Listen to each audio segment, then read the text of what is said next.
In the blood-soaked history of America's Special Forces, one name made hardened warriors tremble: Colonel James Mitchell, the ghost who hunted terrorists across 3 continents.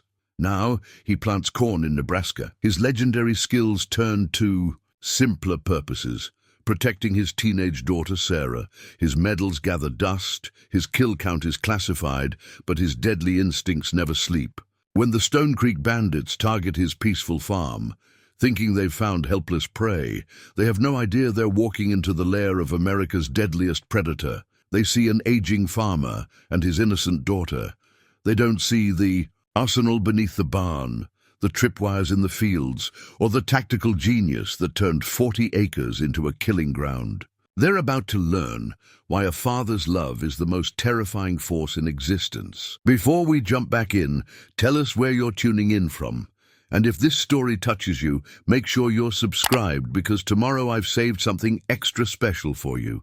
Dawn painted the Nebraska sky in shades of amber and gold as Colonel James Mitchell completed his morning perimeter check.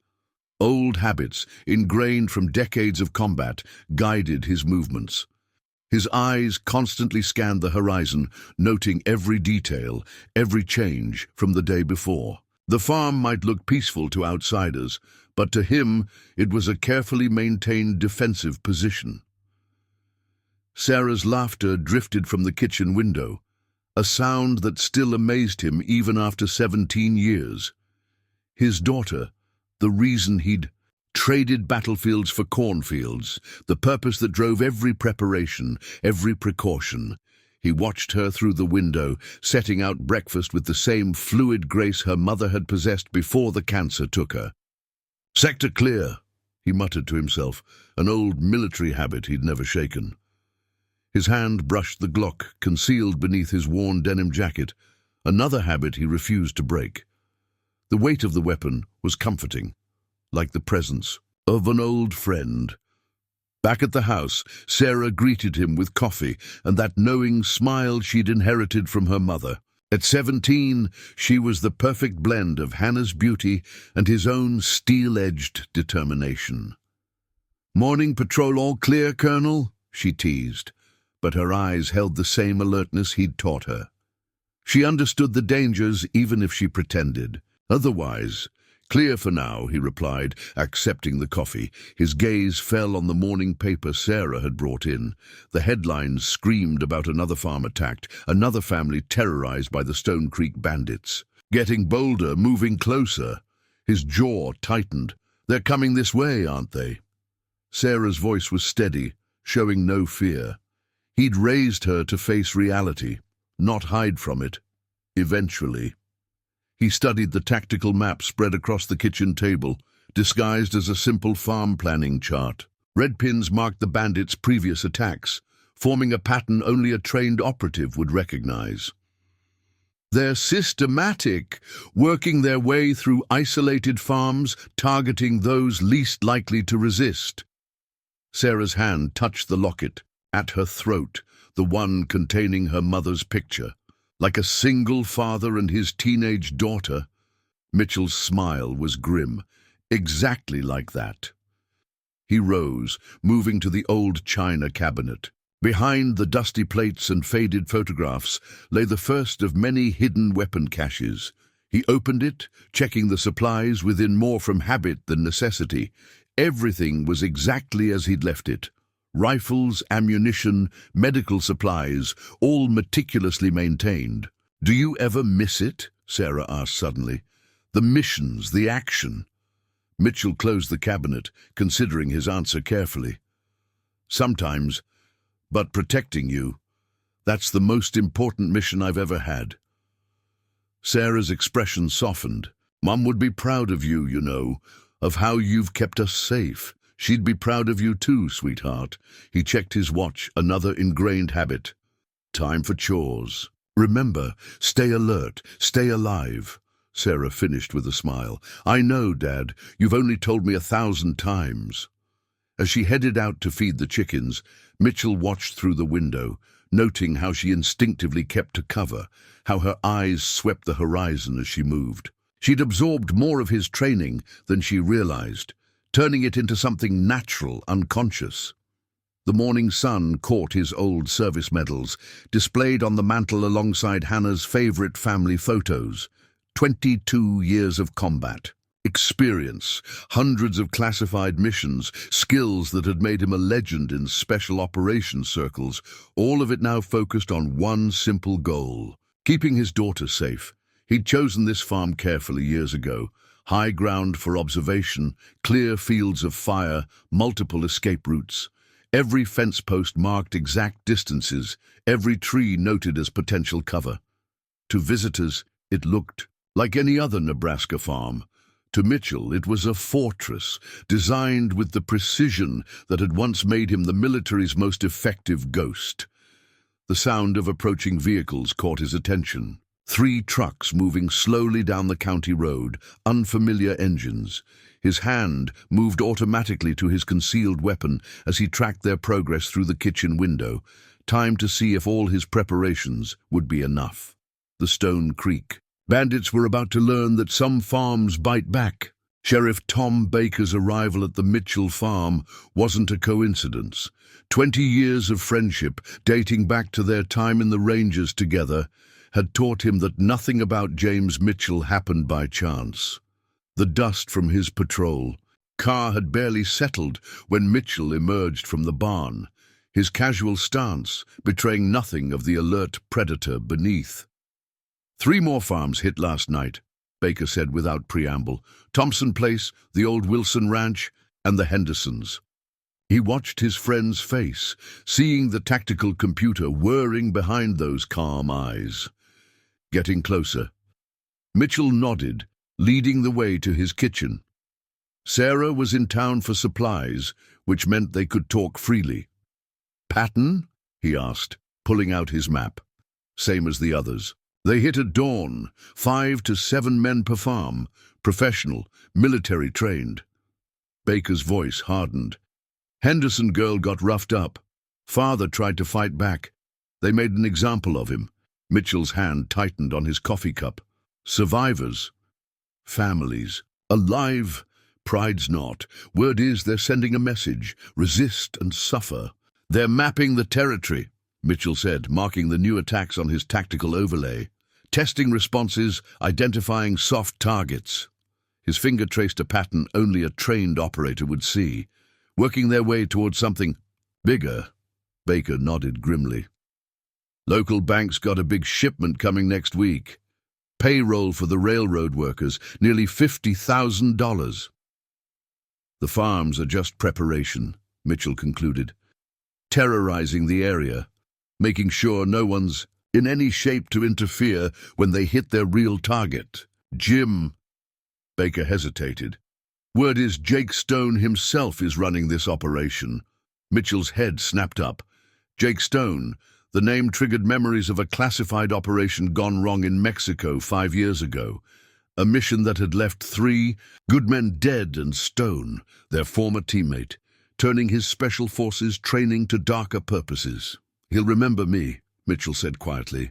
That's what I'm worried about. Once he realizes you're here, he'll come hard and fast. Mitchell moved to his window, scanning the horizon out of habit. Good. Baker stared at his old friend. Good? Jim, Stone's got 20 hardened men. Ex-military, all of them. This isn't some random gang. No, Mitchell agreed, his voice taking on the cold edge that had once made him legendary in combat circles. They're trained, professional, which means they'll follow predictable tactical protocols. He turned back to the map. They'll do recon. First, 3 days minimum. They'll probe our defenses, test our response times. Our? Baker raised an eyebrow. Jim, I've got 3 deputies, all good men, but they're not soldiers. I'm not asking for help, Tom. Mitchell's smile was razor-sharp. I'm warning you to keep your men clear when it happens. This is personal now. Baker recognized the look in his friend's eyes. It was the same expression he'd worn in that Afghan valley when their unit was surrounded and outnumbered. That night, Mitchell had single-handedly eliminated 17 enemy combatants, earning his legendary call sign, Ghost. At least let "Me get Sarah somewhere safe," Baker tried. "She's safer here than anywhere else." Mitchell's voice softened slightly. "Everything I've done for the past 17 years, every preparation, every precaution, it's all been for this moment. Let them come." As if on cue, they heard a vehicle approaching. Mitchell's hand moved to his concealed weapon, but it was just Sarah returning from town. She bounded in, her youth and energy masking the situational awareness Mitchell had drilled into her since childhood. "Sheriff Baker."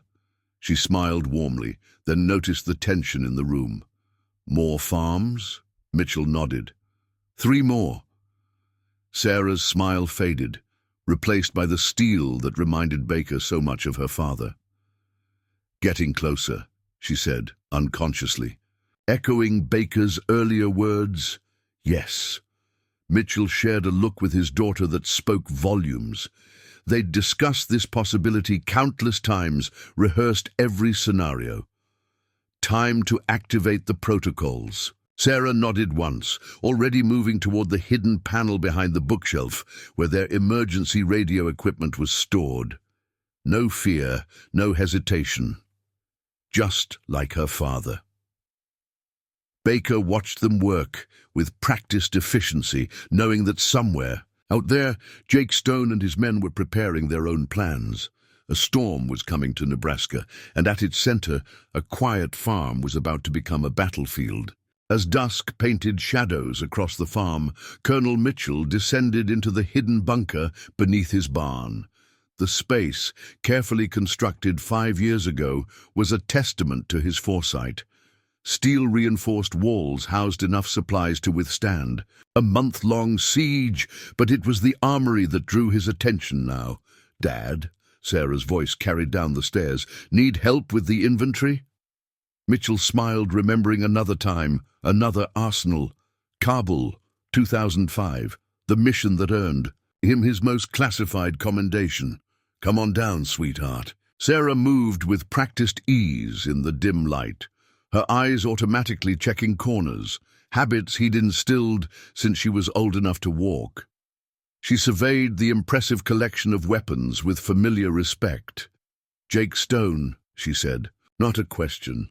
He was on that mission in Mexico, wasn't he? The one you never talk about." Mitchell's hands moved automatically over his customized M4 carbine, checking components he knew were perfect. "Stone was one of mine. Trained him myself. Best sniper I'd ever seen." His voice hardened, "Until he sold his skills to the cartels. And now he's coming here?" "Yes." Mitchell opened a heavy case, revealing his old Barrett .50 caliber sniper rifle. "Which means we do this right? Professional." His fingers traced the weapon's familiar contours. "Stone knows my tactics, my training methods. He'll expect me to fortify obvious positions." Sarah was already moving to the tactical map they'd prepared years ago. "So we give him what he expects, then surprise him with what he doesn't." Pride swelled in Mitchell's chest. His daughter hadn't just learned his lessons. She'd internalized them. "Exactly. Stone's arrogant. He'll think he knows all my tricks." Together they began laying out their defense plan. Sarah marked potential sniper positions, while Mitchell calculated fields of fire. Every fence post, every tree line, every slight rise in the terrain factored into their calculations. "Remote triggers here, here, and here," Mitchell indicated. "Claymores?" "Already primed," Sarah confirmed. "Test circuits are green. Motion sensors are active on all approaches." Mitchell paused, studying his daughter. In the bunker's harsh light, she looked so much like Hannah it made his heart ache. "You know you could go." Sheriff Baker offered, "Not happening." Sarah's voice carried the same steel he'd heard in her mother's the day he'd proposed leaving. "The military. This is our home. We defend it together." Mitchell nodded, unable to speak past the sudden tightness in his throat. He'd trained her to survive, to fight if necessary. But seeing her now, checking ammunition with professional precision, he wondered if he'd done right by her. "Stop it," Sarah said, not looking up from her task. "I can hear you thinking." "You Didn't just teach me to fight, Dad. You taught me to protect what matters. That's what we're doing. A memory flashed.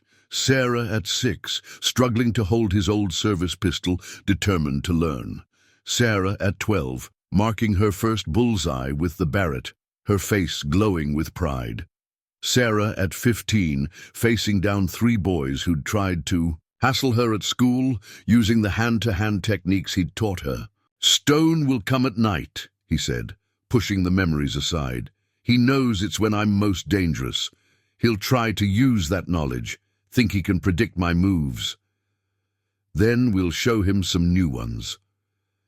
Sarah hefted an MP5 submachine gun, checking its action with practiced ease. "I believe you taught me a few tricks even your best students never saw." Mitchell smiled grimly. Every parent dreaded the day their child would face real danger. But he'd spent 17 years preparing for this moment, training Sarah to be not just a survivor, but a warrior. The radio crackled, one of their perimeter alerts. Mitchell moved to check it, his movements automatic after decades of combat. "Readiness. And so it begins," he murmured. "They're starting their recon." Sarah took her position at the monitoring station, her face illuminated by tactical displays. "Ready when you are, Colonel." In that moment, she wasn't just his daughter. She was his finest student, his legacy, his hope for the future, and God help anyone who tried to harm her. The 3 trucks appeared just before noon, dust billowing behind them as they approached the farm. Mitchell watched through his scope from the barn's concealed position, counting figures, noting weapons. 5 men in the lead vehicle, 4 each in the others, all armed, trying to look casual and failing. "Multiple tangos," he whispered into his radio. "Sarah?" In position, her voice crackled back. "Got clear sightlines from the house." The trucks pulled up to the front gate. Mitchell recognized their leader instantly, Marcus Reed, Stone's second in command. Another ghost from Mexico, the man who'd executed those villagers in cold blood. "Colonel Mitchell," Reed's voice carried across the yard. "Just some friendly visitors hoping to talk business." Mitchell stepped out into the sunlight, playing the role of simple farmer. His worn overalls concealed a tactical vest and 2 handguns. "Pretty heavily armed for a friendly visit," Reed smiled. "All predator. Dangerous times. Heard about those farm attacks? Terrible business. We're actually here offering protection. Insurance, you might say." Insurance. Mitchell's voice was flat. His trained eye had already marked 6 concealed shooters moving through his cornfield, trying to flank the farm. Amateurs. They'd just walked into his first kill zone. "Small fee, of course," Reed continued. "Say, 20% of your harvest? Guarantee your farm stays. Accident-free." Mitchell's hand rested casually near his hidden holster. "That's quite an offer. Mind if I consult my daughter?" Reed's smile widened. "Pretty girl like that should definitely have a say in her future." The threat was clear. Mitchell felt his combat instincts surge, but kept his face neutral. "Sarah? Come on out, honey. These men want to talk business." Sarah emerged from the house, playing her part perfectly. Sundress, nervous smile, looking every bit the innocent farm girl. Only Mitchell would notice the slight bulge of a shoulder holster. Under her light jacket, 13 total, she said cheerfully, the coded message clear. She'd spotted the rest of their attackers. Reed's eyes lingered too long on Sarah. It was the last mistake he'd ever make. Mitchell's hand moved with snake-like speed.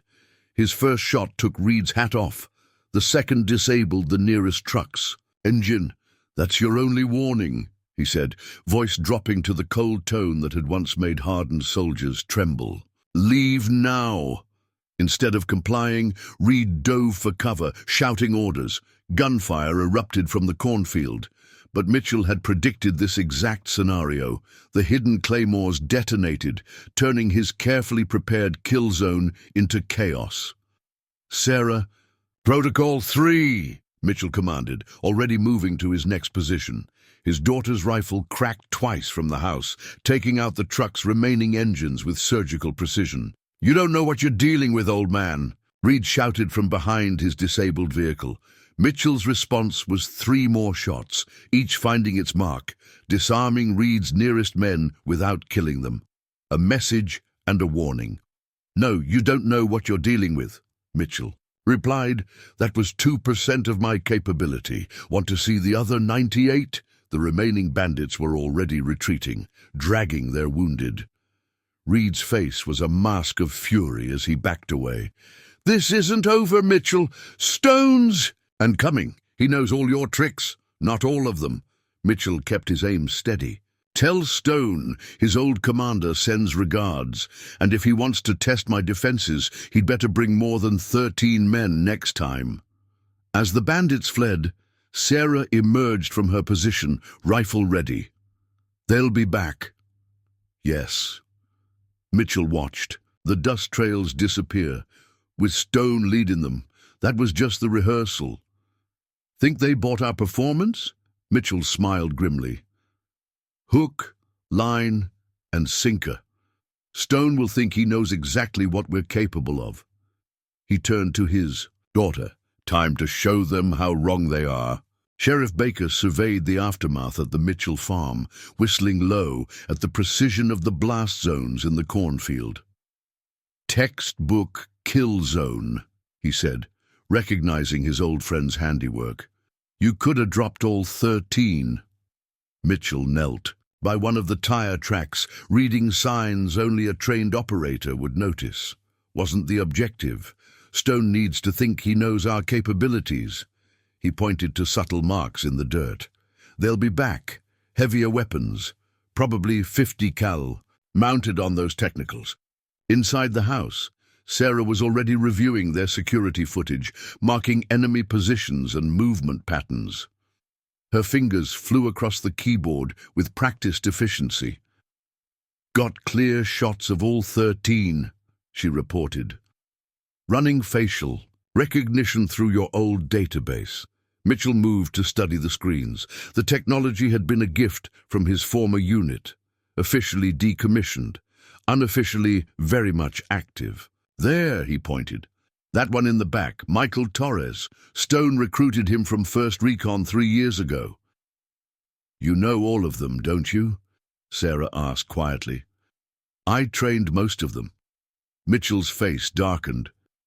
"Before Stone turned them." Baker cleared his throat. "About Stone. Got word from my contact in Texas. He hit 3 banks last month. Professional work. No survivors." Mitchell's jaw tightened. "He's getting sloppy, violent. The Stone I knew was cold, calculated." "The Stone you knew died in Mexico," Baker reminded. "Him, along with those villagers." Sarah looked up from her screens. "What really happened in Mexico, Dad? You never told me the whole story." Mitchell was silent for a long moment, his hand unconsciously touching the scar on his neck. "Stone was my best student. Better than me in some ways, but he had a darkness in him. During that last mission," he shook his head, "we were supposed to protect those villagers. Instead, Stone saw an opportunity, cartel payoff. When I tried to stop him—" "He turned on you," Sarah finished. "On all of us. Got 3 good men killed. Would have killed me too if your mother hadn't." He stopped, the memory still raw. Hannah had been their mission doctor. She'd saved his life that day, but the experience had changed her, changed them all. "Sir!" Sarah's voice snapped him back to present. Movement on the perimeter cameras. 3 miles out, heading west. Mitchell moved instantly to check the feeds. "Drone footage." Sarah's fingers danced across the keyboard, bringing up thermal imaging from their hidden surveillance equipment. 2 vehicles. Looks like they're mapping the county fire roads. Planning their approach vectors, Mitchell nodded. Stone always was thorough in his recon. He turned to Baker. "How many men can you gather?" "Jim, I told you, not for fighting. For evacuation. When Stone comes, he won't care about collateral damage. Get everyone within 5 miles to safety." Baker studied his old friend's face. "You're really going to take them all on alone?" "Not alone," Sarah said firmly, checking the action on her rifle. never alone. Mitchell felt a fierce pride, tempered by fear. Stone would recognize Sarah's tactical training, know who had taught her. It would make her a primary target. "Tom," Mitchell said quietly, "if this goes wrong—" "Already got the contingency plans in place," Baker assured him. "Safe house in Montana, new identities, everything Sarah would need." Sarah's voice was, "Steele, won't need it. We end this here." Outside, storm clouds gathered on the horizon. Somewhere out there, Jake Stone was planning his revenge against his former mentor. But he'd never faced a father protecting his daughter. And that, Mitchell knew, would be his fatal mistake. The setting sun cast long shadows across the farm as Mitchell made his final adjustments to the Barrett .50 caliber rifle. Each movement was precise, measured, the result of thousands of hours of practice. From his position in the converted grain, a silo, he had clear lines of sight to all likely approach vectors. "West Ridge is wired," Sarah reported through their encrypted radio. "Motion sensors active, claymores set." A pause. "Just like Mexico?" Mitchell's hands stilled on the rifle. "How did you found your mission logs, the ones you kept in the hidden safe?" Her voice was steady. "You used the same setup to protect that village before Stone turned." "Sarah," Mitchell sighed. "Those logs were classified. You taught me too well, Dad." There was a smile in her voice. "Besides, I needed to understand, to know what we're really up against." Mitchell adjusted his scope, checking distances he already knew by heart. "Stone will expect this position. He'll remember it's my preferred setup. That's why it's perfect." Sarah appeared at his side, moving silently just as he'd taught her. "He'll focus here, while we control the real battlefield from the bunker." Pride mixed with concern as Mitchell watched his daughter check her own weapon. A custom M14 he'd modified himself. Her movements were flawless, professional. Sometimes he forgot she'd grown up learning things no teenager should know. "Baker's evacuated everyone within 3 miles, she reported. "Nearest civilians are safely out of range." "Good." Mitchell pulled up their tactical display, a high-tech system that would have made his old unit envious. "Show me your analysis." Sarah's fingers flew across the keyboard, bringing up detailed terrain maps. "Stone's got 3 likely attack vectors. Main approach here through the lower field. Secondary push through the creek bed. Third team will probably try to flank through the woods. And he'll have at least 1 team in reserve, probably, with heavy weapons." She highlighted several positions. "These ridge lines offer the best firing positions for their 50 cals. We've got them pre-ranged and mined." "Missing something?" Mitchell prompted. Sarah studied the map, then smiled. "He'll expect us to focus on ground defense. He won't look up." "Exactly." Mitchell moved to a locked case, entering a complex code.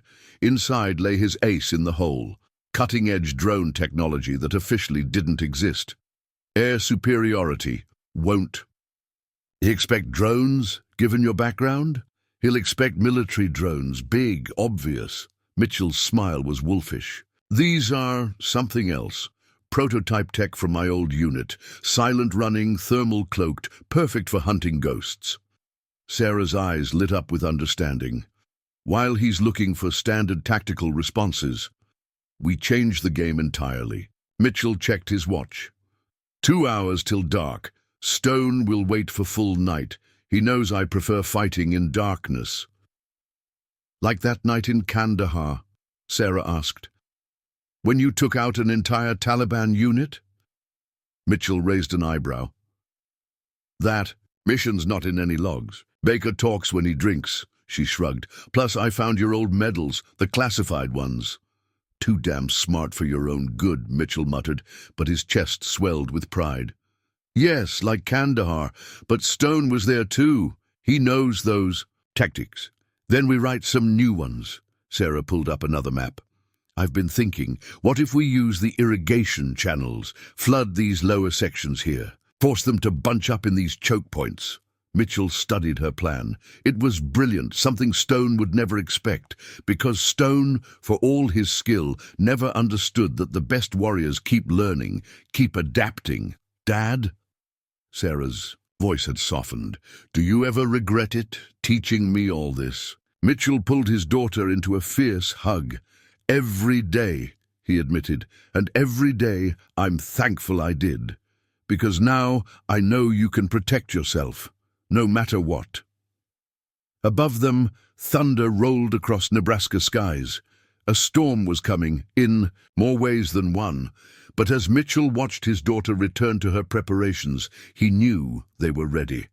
Let Stone come with his killers and his vengeance. He was about to learn that the student never truly surpassed the teacher. And more importantly, he was about to learn why you never threaten a warrior's daughter. Midnight brought the first real test. Mitchell caught the movement on his thermal scope, 4 figures moving like ghosts through the cornfield.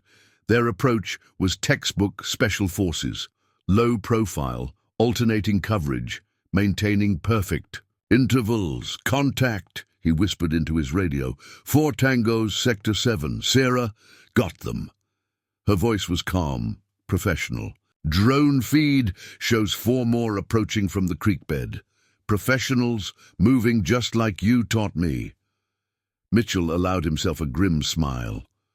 Stone was testing their perimeter, probing for weaknesses, using the exact tactics Mitchell had drilled into him years ago. "Hold position," he ordered. "Let's see what they're planning." The first team reached the outer fence. Their movements were silent, efficient. One man started working on the wire while others provided coverage. Mitchell recognized the hand signals. He'd developed some of them himself. "Sir," Sarah's voice crackled softly, "they're setting up support positions on the ridge. 50 cal, just like we predicted. Time to educate them." Mitchell adjusted, his scope slightly. "Execute pattern delta." Sarah's response was immediate. The hidden irrigation channels burst to life, flooding the lower field with 6 inches of water. The effect was instant. The approaching team's thermal signatures blazed like beacons against the cool water. "They're shifting," Sarah reported. "Moving to higher ground, right into kill zone 3. Let them." Mitchell watched through his scope as the tactical situation developed. Stone's watching. He's learning. The team in the creek bed was already retreating, recognizing the trap. But Mitchell had anticipated this too. Silent drones swooped lower, herding them with subsonic pulses towards the pre-ranged claymore fields. "Contact!" Sarah's voice sharpened. "Technical approaching fast from the east road, gunner mounted." The vehicle roared into view, 50 caliber, machine gun mounted on the back. A classic Stone move. Use the first teams as bait, then hit hard when the defenders reveal their positions. "Hold," Mitchell commanded. "Wait for it." The technical reached the first bend in the road, exactly where they wanted it. Sarah activated their prepared surprise, shaped charges buried in the road surface. The explosion wasn't meant to destroy, just disable. The vehicle's front axle shattered, sending it sliding into the flooded field. 4 men, armed, Sarah counted through her thermal scope. "Moving to..." "Dad, they're not retreating. They're advancing under covering fire." Mitchell smiled coldly. "Now you're showing your hand, Jake." He keyed his radio. "Spring the trap. All units, execute." Their hidden defenses came alive. Strobing lights and infrared pulses played havoc with night vision equipment. The pre-positioned speakers activated, broadcasting recorded gunfire from multiple locations, creating chaos and confusion. "They're breaking formation," Sarah reported with satisfaction. "Splitting up exactly like you said they would." "Stone's getting sloppy," Mitchell observed. "The man I knew would have spotted these tactics." He lined up his shot carefully, then put a round precisely 6 inches in front of the lead attacker. A warning. The response was immediate. Professional, coordinated retreat. Within minutes, the probing force had vanished back into the darkness, leaving only their disabled vehicle behind. 8 men, Sarah tallied, plus the vehicle crew, Stone. Just lost a quarter of his force without us firing a lethal shot. He's not done. Mitchell was already moving to his secondary position. That was just reconnaissance. Now he knows about the water trap, the strobes, the sonic deterrents, but not about the bunker, Sarah added, or the drones, or the never count all your advantages.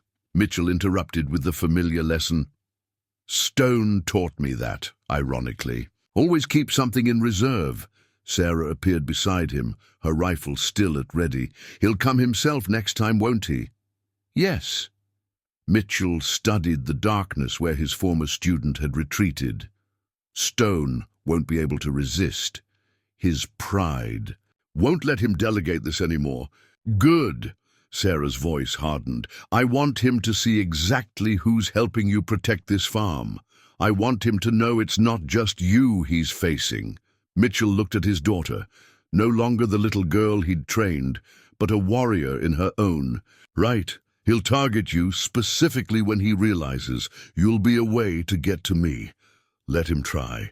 Sarah checked her tactical display. The storm's getting closer, 2 hours till dawn.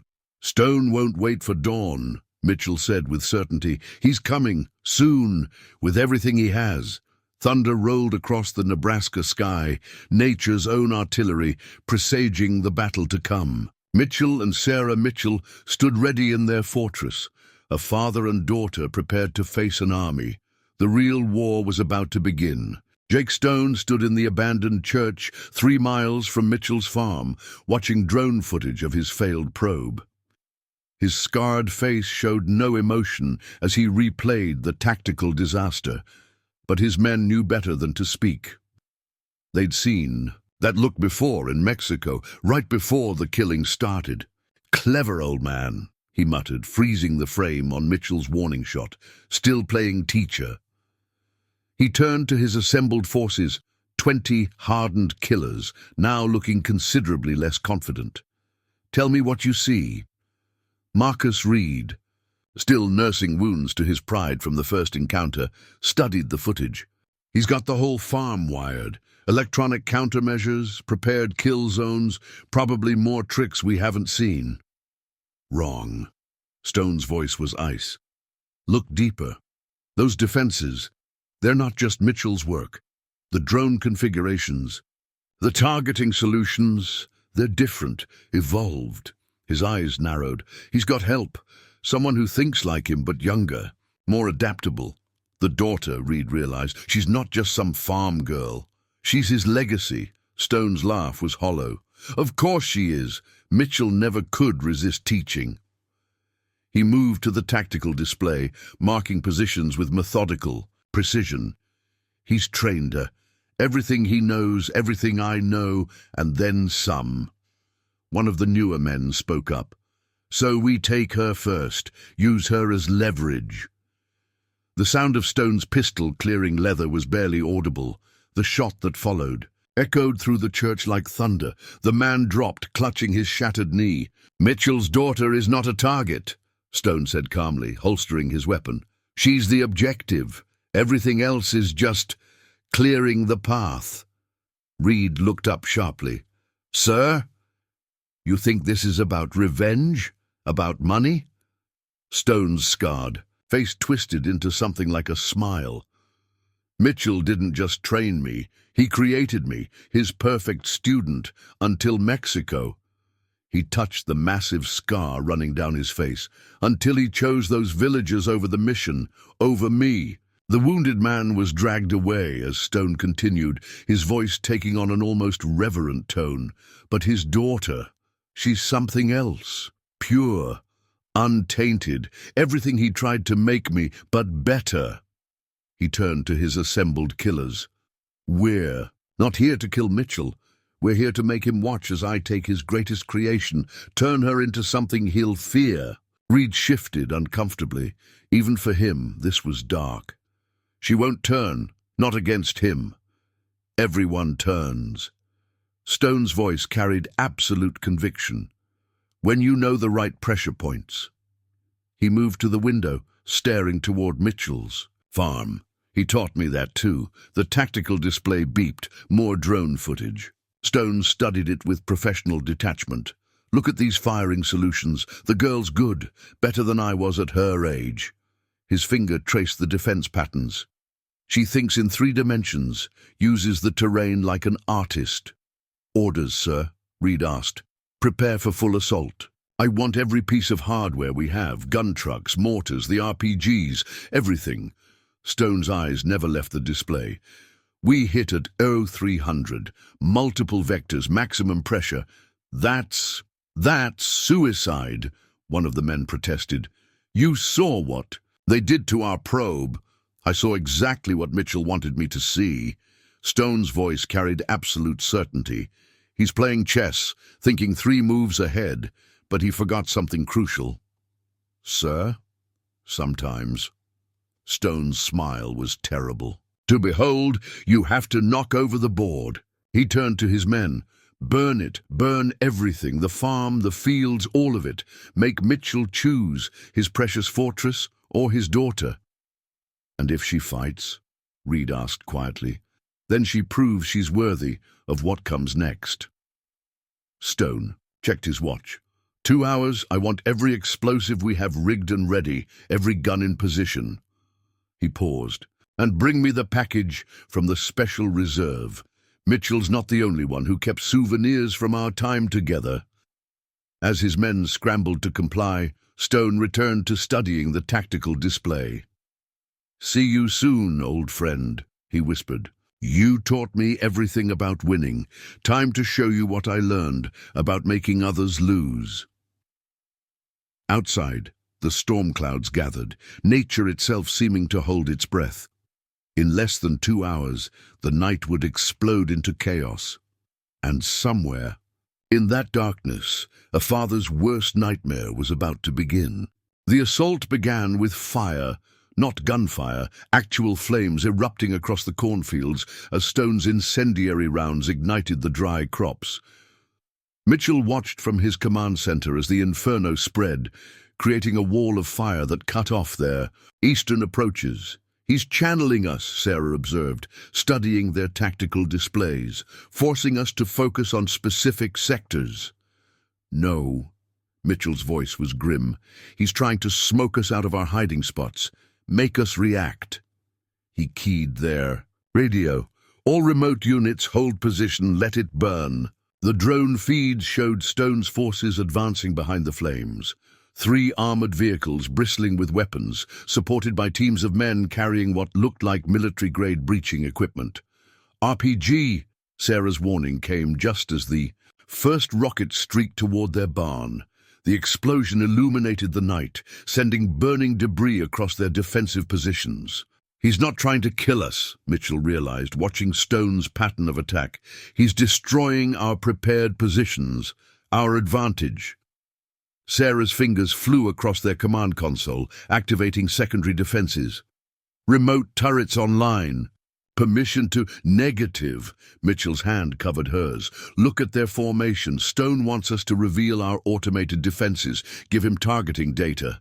Then what do we do? For the first time, a hint of frustration crept into Sarah's voice.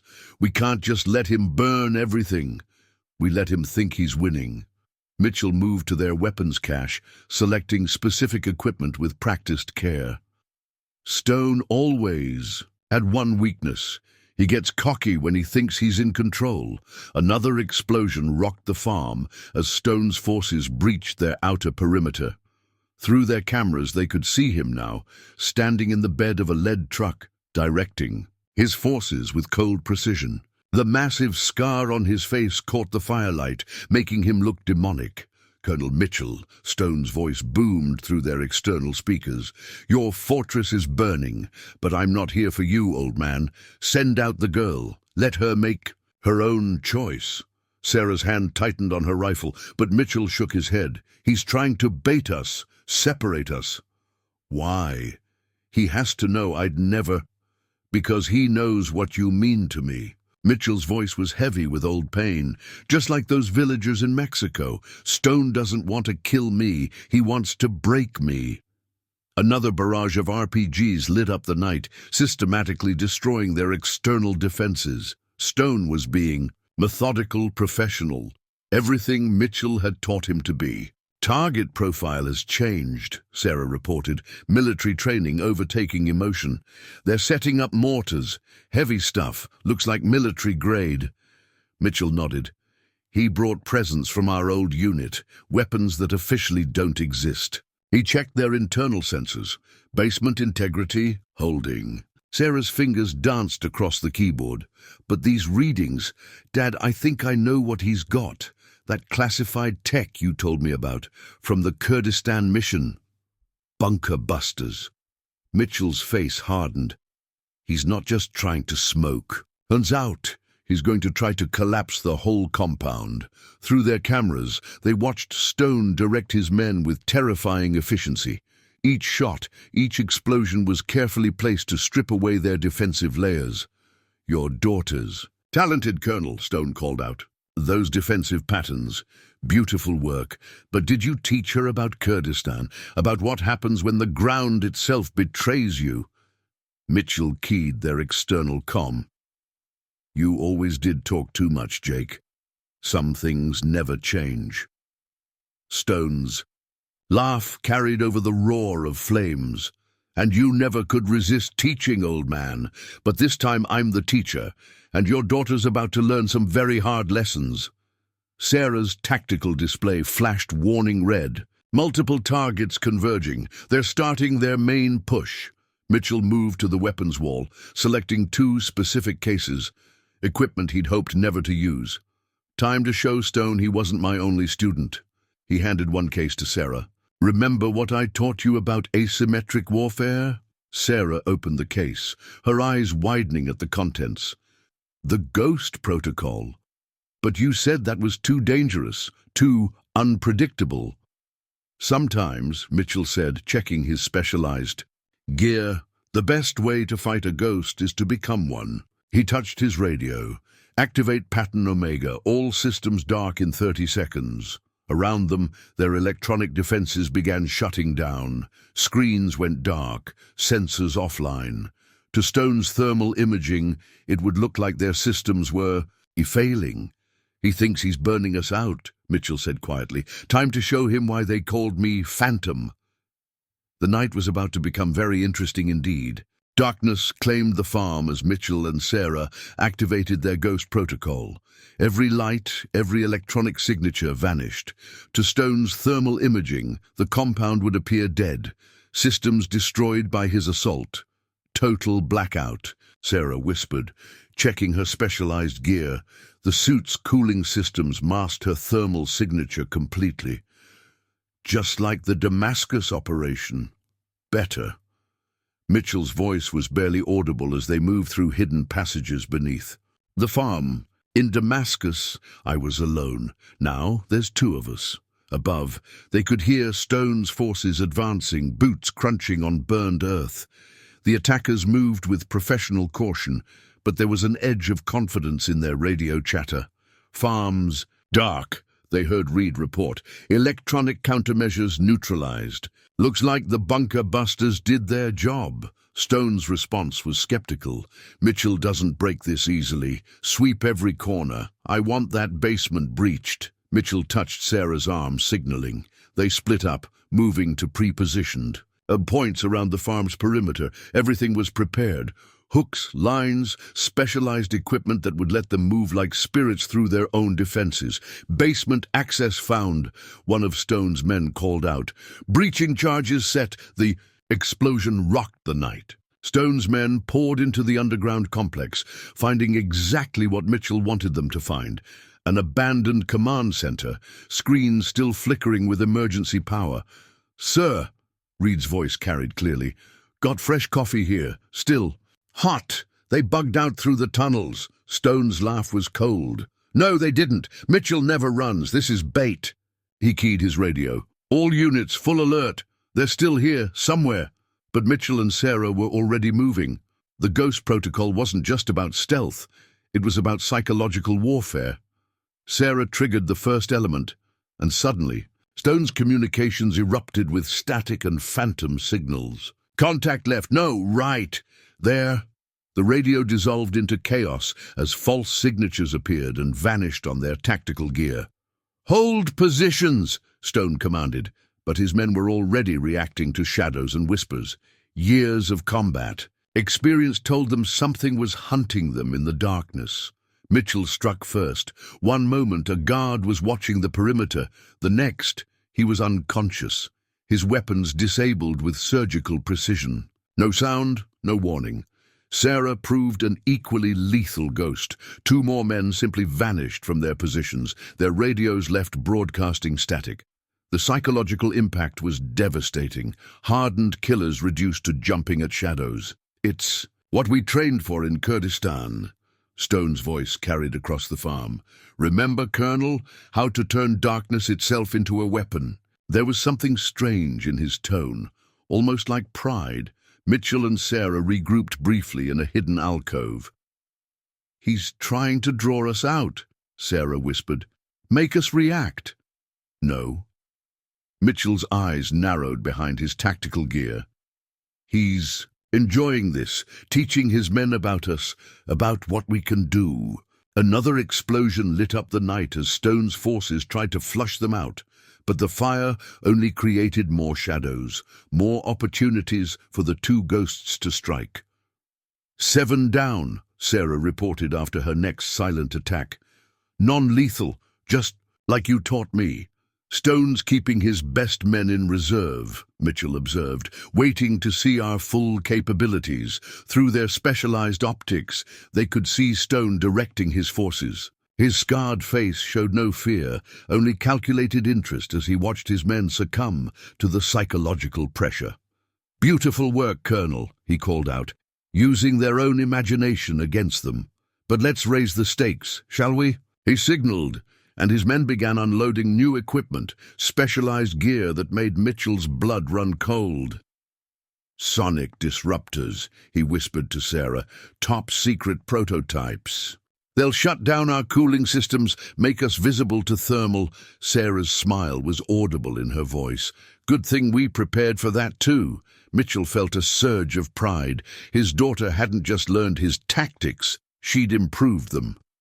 Time for phase 2. Those disruptors look expensive, Sarah agreed. Be a shame if something happened to them. Above them, Stone was still talking, still teaching his men about their invisible enemies. He didn't realize he was playing directly into their hands. The real Ghost Protocol was just beginning. Stone realized his mistake too late. The sonic disruptors had just powered up when Sarah's carefully prepared charges detonated beneath them. Millions in classified technology erupted in showers of sparks and twisted metal. Impressive, Stone's voice carried no anger, only professional appreciation. The girl's got your touch for demolitions, Colonel. But let's see how she handles this. He pulled a small device from his tactical vest. Remember Project Nightshade? Mitchell's blood ran cold. Through his specialized optics, he could see what Stone was holding.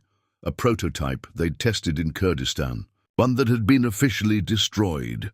Sarah, fall back to position Delta, he ordered urgently. Now, the device activated with a high-pitched whine. Suddenly, every electronic system within 100 yards began to fail, including their ghost. Protocol suits cooling systems. Their thermal signatures will be visible in 3 seconds, Stone instructed his men. Don't kill, disable only. The girl is priority 1. Mitchell and Sarah moved like wraiths through their prepared routes, but now they were racing against time. Without the cooling systems, their thermal masking would fail. They're splitting up, Reed called out. Got one signature moving north, another east. Stone's laugh was cold. No, they're not. Those are decoys, remote drones with heat signatures. His voice carried genuine admiration. You always did love your misdirection, Colonel, but this time I know all your tricks. Sarah's voice came through their backup comm system, barely a whisper. Ready for spiral protocol? Execute, Mitchell confirmed. They'd prepared for this, too, though he'd hoped to never need it. Suddenly, the farm's irrigation system exploded into life, not with water, but with a specially prepared chemical mixture. Steam erupted everywhere, creating a thermal chaos that blinded Stone's imaging. Equipment. Clever, Stone acknowledged, but predictable. All units switched to ground radar. They'll be using the steam for cover too. His voice cut off as the real trap was sprung.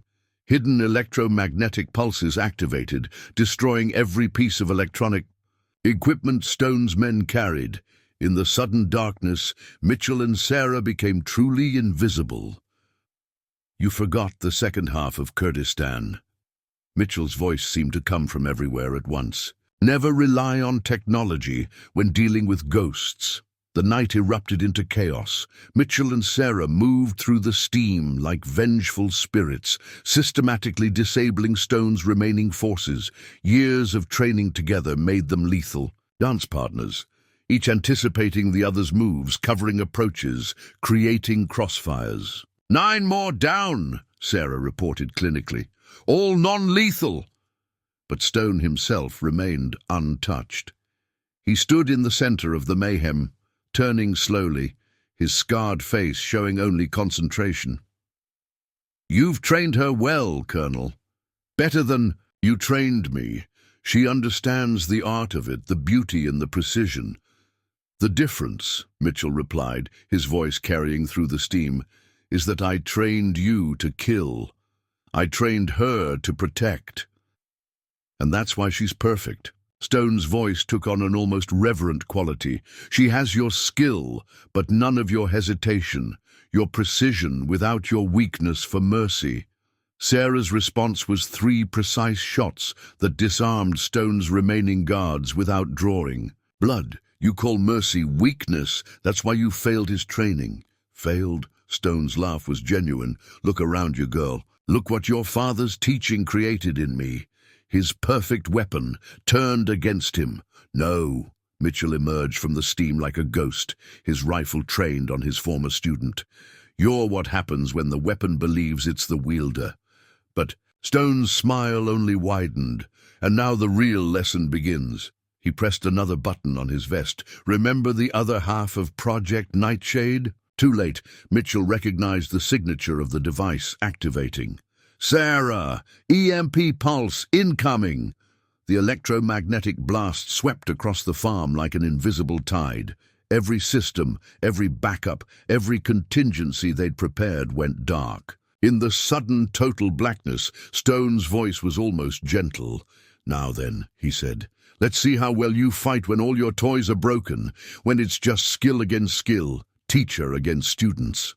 The real battle was about to begin. In the absolute darkness following the EMP blast, only the storm's distant lightning provided momentary illumination. Mitchell moved silently through his farm, every step placed with decades of muscle memory. He could sense Stone out there, hunting, using the same techniques he'd once taught him. Remember our first lesson, Colonel? Stone's voice seemed to come from everywhere. How to move in darkness, to become part of it. A flash of lightning revealed Sarah's position across the yard. She'd taken a defensive stance beside the barn, exactly where Mitchell had trained her to be, but something was wrong. The positioning was too perfect, too obvious. Sarah, move. Mitchell's warning came just as Stone struck. The former student erupted from the shadows like a cobra, his attack a perfect execution of Mitchell's own technique. Sarah barely managed to deflect the first strike, but Stone's follow-up caught her across the ribs, sending her stumbling. Mitchell moved to intervene, but Reed and 2 others appeared, forcing him to defend himself. Their attacks were coordinated, professional, but Mitchell hadn't taught them everything. You're telegraphing your left side, Reed, Mitchell said calmly, deflecting a strike and disabling one attacker with surgical precision. Still haven't fixed that weakness. Meanwhile, Sarah had recovered her stance, squaring off against Stone. Impressive recovery, Stone praised, circling her with predatory grace, but predictable. You move just like him.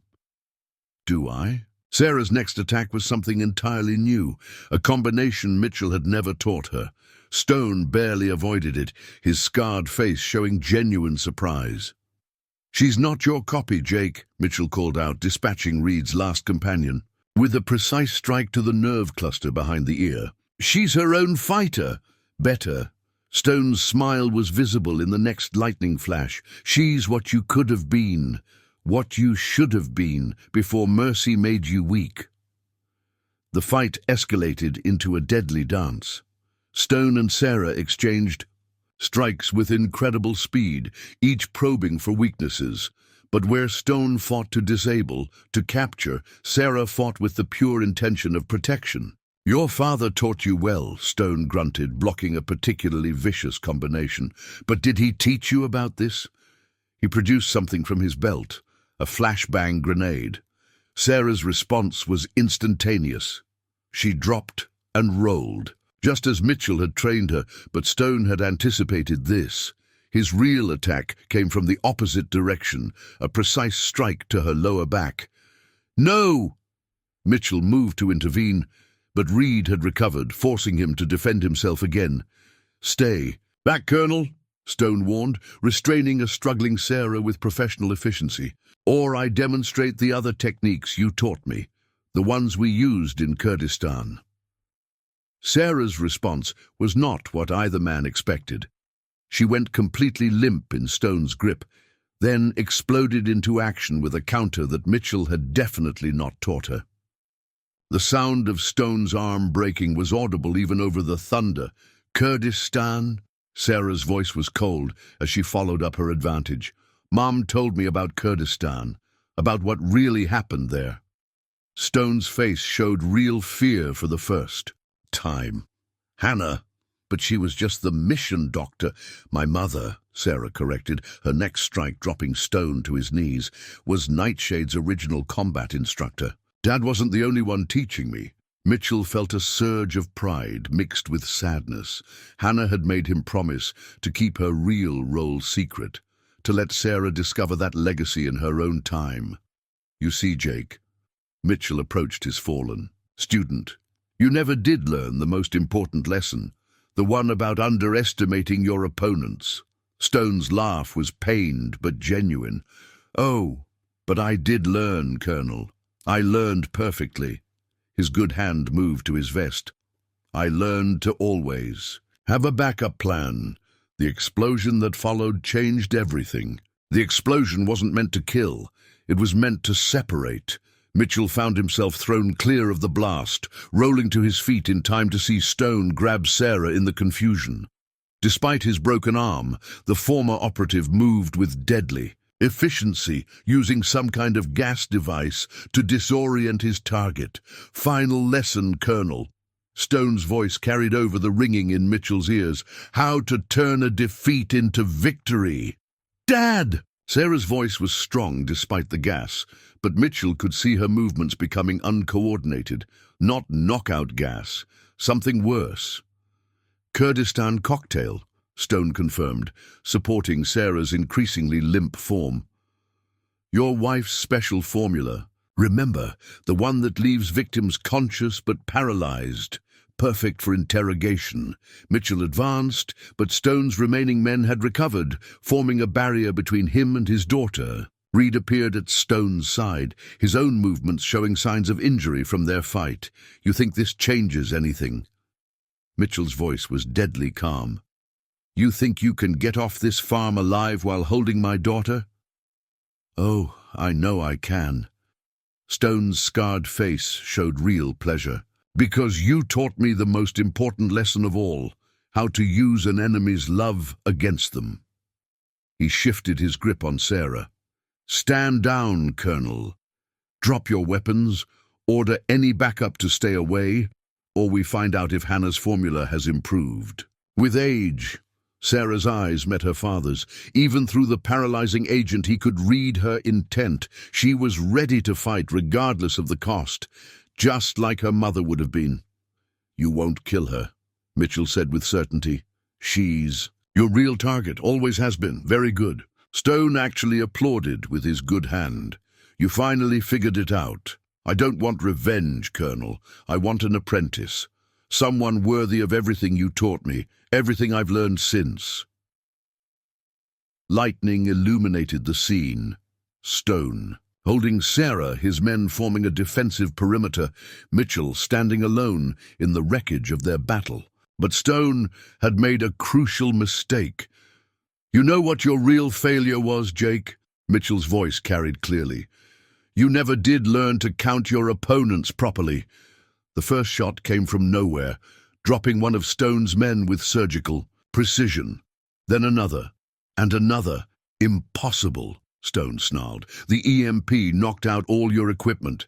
"It did," Mitchell smiled coldly. "But Sheriff Baker's sniper team runs on older, much simpler technology, the kind you can't knock out." With an electromagnetic pulse, more shots rang out. Stone's defensive perimeter crumbled as hidden marksmen picked them off with methodical precision. Only Reed remained, shifting nervously as he tried to locate the threats. "You're not the only one who had a backup plan," Mitchell advanced steadily. "You're not the only one who learned from Kurdistan." "Stay back," Stone's composure cracked. You'll what?" Sarah's voice was stronger now. "Mum's formula has a pretty short half-life. Something about the molecular structure being unstable." Her next move was blindingly fast, a precise strike to Stone's injured arm that made him howl in pain. But Stone wasn't finished. As Sarah broke free, he produced one final device. "If I can't have my apprentice," his thumb moved toward the detonator, "then no one—" The shot that followed wasn't from Baker's team. Mitchell's draw was too fast to see, the bullet striking with phenomenal precision, destroying the detonator without harming Stone's hand. "That," Mitchell said quietly, "was your last mistake." The night erupted into chaos once again. Stone's laugh carried over the chaos of gunfire and thunder. Despite his broken arm, despite his failing plan, he showed no fear.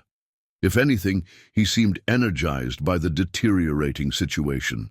"You really think I came here without planning for every contingency?" His good hand moved to his tactical vest, producing a small remote. "Tell your snipers to stand down, Colonel, or everyone in a half-mile radius learns exactly what we were working on in Kurdistan." Mitchell's blood ran cold. He recognized the remote's configuration, a dead man's switch connected to something much worse than explosives. "Binary chemical agents," Stone explained, noting Sarah's questioning look. "Your mother's other legacy, the ones that were supposed to be destroyed after the program shut down." "Baker," Mitchell spoke into his radio, "all units hold position. Do not repeat, do not take the shot."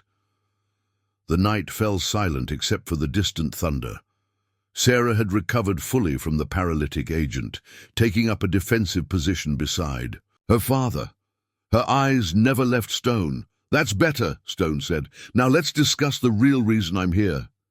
He turned to Sarah. "Your father and we were part of something extraordinary, a program to create the perfect operators.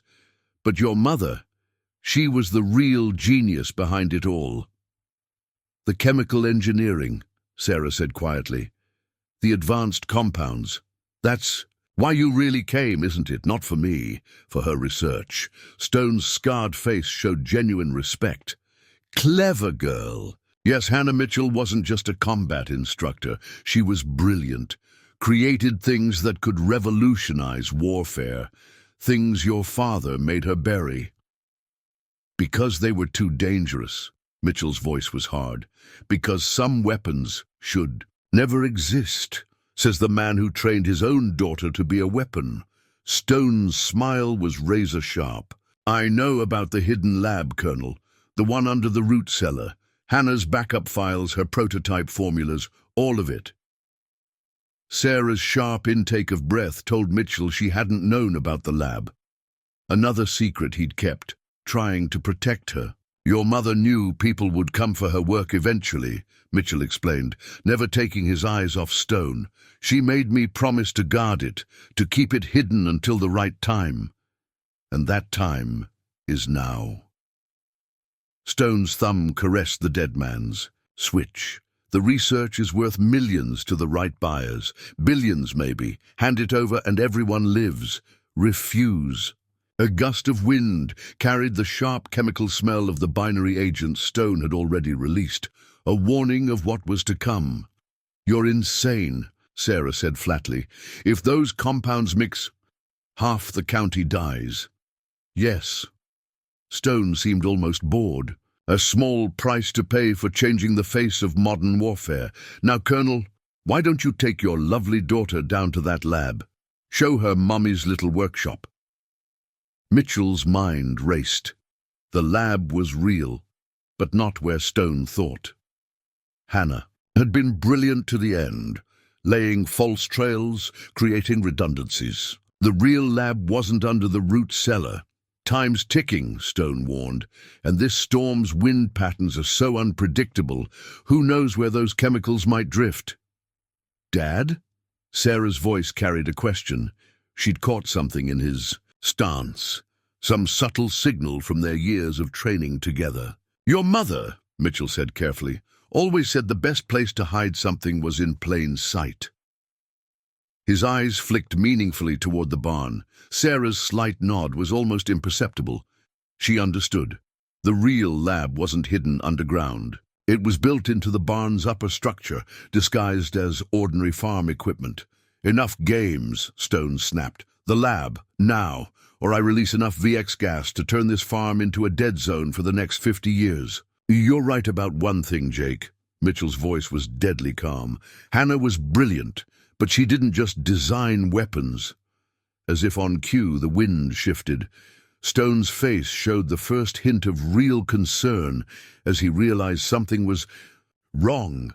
The chemical smell had changed. She also, Mitchell finished, designed countermeasures. The night was about to become very interesting indeed. The change in the air was subtle at first. Stone noticed it only because he'd helped develop the original compounds. A slight shift in the chemical signature, a change in how the wind carried the scent. "Impossible," he breathed, checking his handheld sensor. "The compounds they're breaking down." "Hannah's last gift," Mitchell confirmed. "Atmospheric neutralizing agents released gradually into the soil over years. The whole farm is immunized. Your weapons won't work here." Stone's composure cracked. For the first time, real fear showed through his professional facade. "The research, the formulas, you destroyed them?" "No." Sarah's voice carried her mother's steel. "Mom modified them, changed them from weapons into protections. Everything you're trying to use against us, she already made obsolete." Lightning illuminated the scene. Stone standing alone now, his chemical trump card useless, facing both Mitchell and his daughter. But cornered predators are the most dangerous. "You think this changes anything?" Stone's laugh held an edge of madness. "You think I didn't have other contingencies?" His good hand moved to another pocket. Kurdistan wasn't just about chemicals. The device he produced made Mitchell move instantly. "Sarah, down!" The sonic pulse that followed was unlike anything they'd trained for. Even with their ears protected, the frequency cut through bone and muscle, disrupting balance, concentration, basic motor functions. "Prototype sonic weapons," Stone called over the debilitating noise. "Never made it past testing. Too unstable," they said, "too unpredictable." His scarred face showed savage pleasure, perfect for chaos. But once again, he'd underestimated Hannah Mitchell's preparations. The barn's structure suddenly hummed with counter-frequencies, channeling and redirecting the sonic attack. Stone's weapon began to shriek in his hand, overloading from the feedback. Mom's PhD was in acoustic engineering, Sarah managed through gritted teeth. Before she joined the program, "This farm isn't just chemically protected." Stone hurled the failing sonic device away just before it exploded. The blast rocked the night, but the barn's specialized construction contained and absorbed the shockwave. "Everything!" Stone roared. his composure finally shattering completely. She planned for everything, the perfect defense, the perfect countermeasures, the perfect daughter to carry it on. His next move was blindingly fast, a hidden blade appearing in his good hand as he charged Sarah, but she was ready, moving just as her mother had taught her. The blade missed by millimeters as she turned his momentum against him. "You know what your real failure was, Jake?" Mitchell's voice was calm as he watched his daughter handle the attack. "You never understood what we were really doing in Kurdistan. Creating weapons." Stone slashed again, but Sarah's defense was perfect. "Advancing warfare." "No." Sarah caught his arm, using his own broken limb against him. They were finding ways to end wars, to make weapons obsolete. "The research you want so badly?"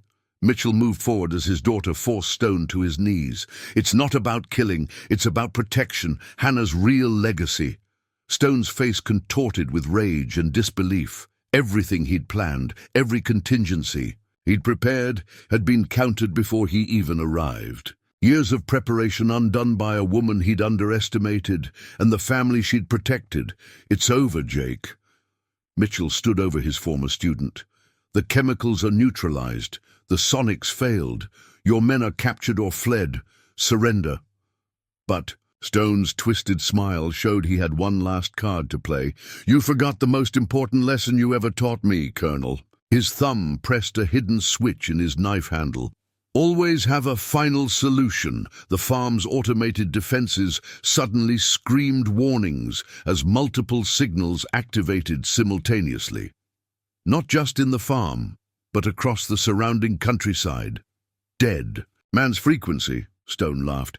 "Every piece of unexploded ordnance within 5 miles, artillery shells from the old military testing range, forgotten bombs, all armed now, all ready to detonate." His eyes were fever-bright. "Let's see how well." Hannah planned for that. The night was about to become very explosive indeed. Warning signals screamed across the farm's defensive systems as Stone's dead man's switch activated dormant explosives throughout the region. Mitchell's tactical display showed dozens of red dots appearing, each representing unexploded ordnance. "Now armed and counting down. You have 15 minutes, Stone laughed from his knees, blood trickling from his mouth. "Hundreds of shells, bombs, mines, all military grade. When they go, they'll take out everything within 10 miles, including your precious farm and all your wife's research." Sarah's eyes met her father's. They both knew Stone wasn't bluffing. The old military testing range had been active for decades before being abandoned. No one knew exactly how much ordnance remained buried in the surrounding countryside.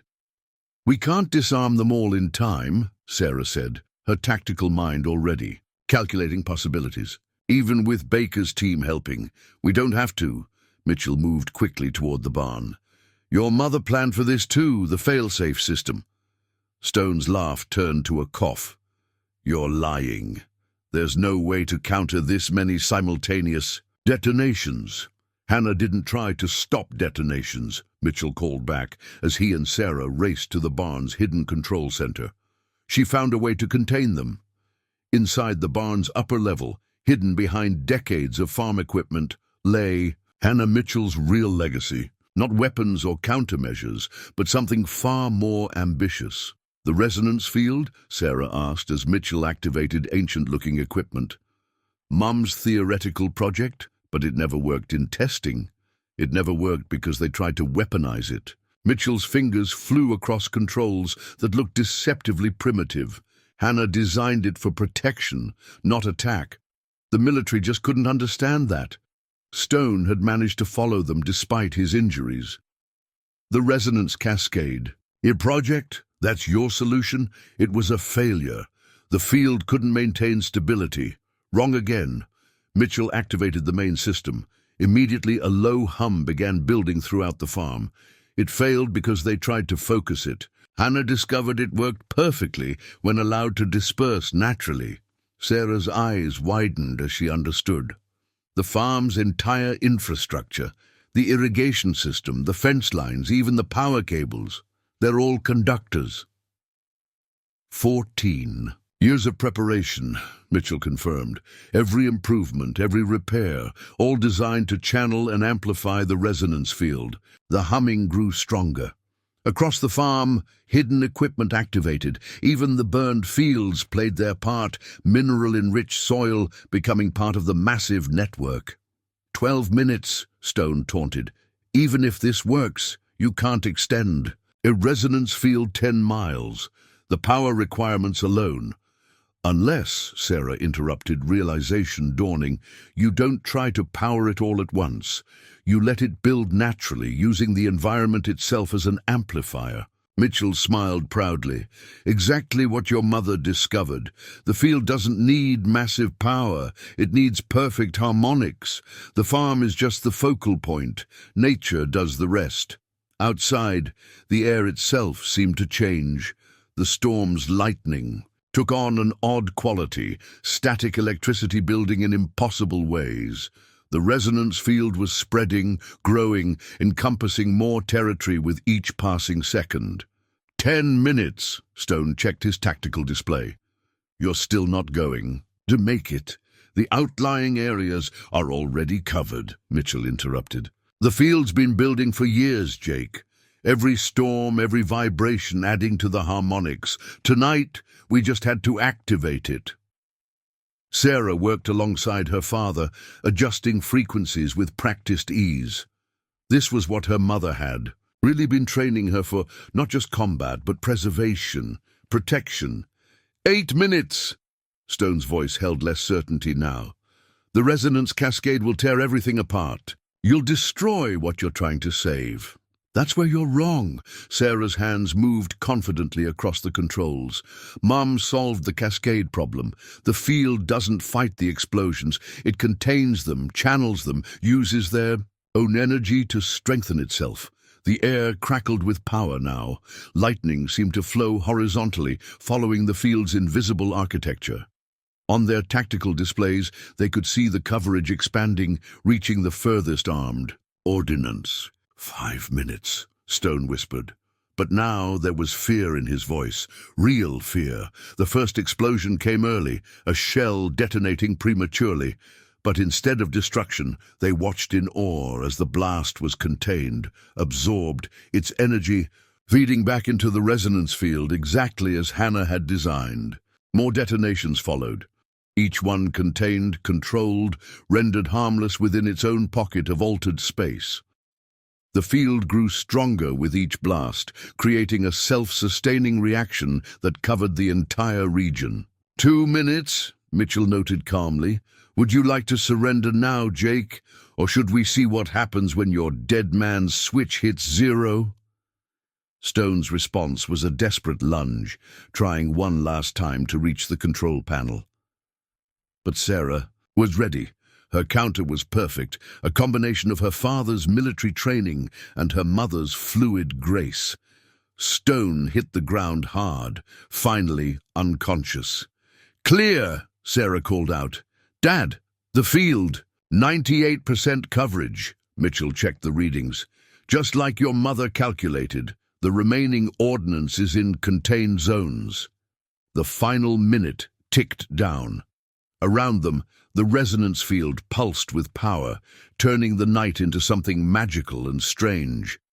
As Stone's dead man's switch hit 0, the remaining explosives detonated simultaneously, but there was no destruction, no devastation, only a spectacular light show, as Hannah Mitchell's lifework proved its worth.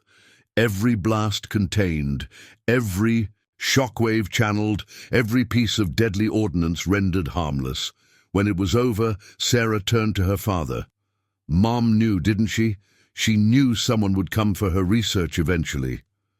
"She knew," Mitchell agreed softly. "Everything we did, the training, the preparations, the hidden systems, it was all to protect her real legacy. Not the weapons or the countermeasures," Sarah understood now, "but the proof that they could be overcome. That protection is stronger than destruction." Stone stirred slightly, groaning. Outside, they could hear Baker's teams approaching, securing the area. The night's battle was over. Your mother would be proud. Mitchell told his daughter, not just of how you fought, but of how you understood what we were really fighting for. Sarah looked out over their farm, scarred but undefeated, and now proven to be something far more important than a simple homestead. A fortress built on love, she said quietly, the strongest foundation of all. The storm was passing now, dawn approaching, and with it, the promise of a future where a mother's genius and a father's protection had created something truly remarkable. A daughter who understood that true strength lies not in the ability to destroy, but in the power to preserve. The morning sun painted Nebraska skies in shades of gold as federal agents swarmed the Mitchell farm. Stone and his surviving men were loaded into armored transports, bound for a military facility where many of their former operations would finally come to light. Mitchell watched from his porch, Sarah beside him, as Sheriff Baker supervised the cleanup. The farm showed signs of battle. Scorched fields, bullet holes, spent shell casings catching the early light, but its deeper secrets remained intact. Pentagon's sending a team, Baker reported, joining them. Hannah's research, they want to talk about implementing it on a larger scale. Not as a weapon, Sarah said firmly, only as it was intended, for protection. Mitchell smiled proudly. His daughter understood exactly what her mother had been working toward. Not better ways to wage war, but better ways to prevent it. The resonance field is already adapting, Sarah noted, checking readings on their surviving equipment. Just like Mom theorized, it's becoming self-sustaining, spreading naturally. In a few years, this whole region will be protected. A shield, not a sword, Mitchell quoted softly. Your mother's favorite saying, Baker cleared his throat. Stone's been asking to speak with you, says he finally understands what the program was really about.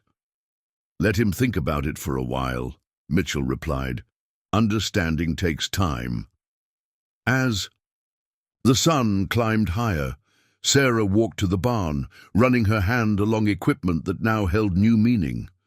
Each piece was part of her mother's legacy, her father's protection, their shared love made manifest in metal and mathematics. We'll need to train others, she said as Mitchell joined her, people who understand what this technology is really for. That's your job now, Mitchell replied. Your mother left the future in your hands.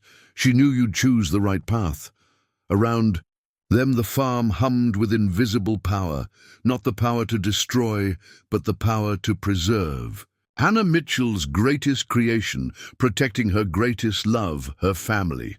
The war was over, but its greatest lesson would live on through her daughter, that true strength lies not in the weapons we create, but in what we choose to protect.